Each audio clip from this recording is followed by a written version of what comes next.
Mga sunshine, papasok na tayo. Ayan. Yung ating van ay tumirik.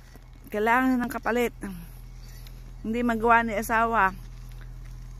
Ito, buti na lamang ay may sasakyan ng ating anak. Ay di nahiharam natin. Ay tara, papasok na. Bagay yung tatay. Ay hindi ka pa mabuksan at frozen ang pinto. Get in, get in. May nakabike pa. Talaga naman.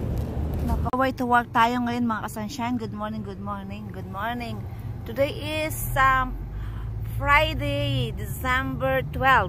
December 12. So, January 12. January 12. Nananaginip pa si kasunshine. Ayan ang kalsada sa Canada ngayon. Today is minus 32. Minus 32 with the wind chill is like minus 41. Ayan, napakalamig pero kayang-kaya, carry, magsuot lang ng tamang damit. Tayo naman ay hindi naman lalabas ng sasakyan. Diretso tayo pagkalabas ng sasakyan sa trabaho na hindi tayo maglalakad. Kaya we're lucky.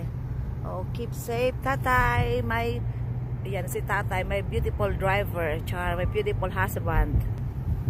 Sabi ko naman, hindi tayo lalakad ng malayo. Napakaswerte natin. Meron tayong draft off. Okay, bye-bye love. Drive safe. Ay, hindi ko na ilak. Ayan, dito na agad tayo sa pinto, sa gate. Diba? Napakaswerte natin.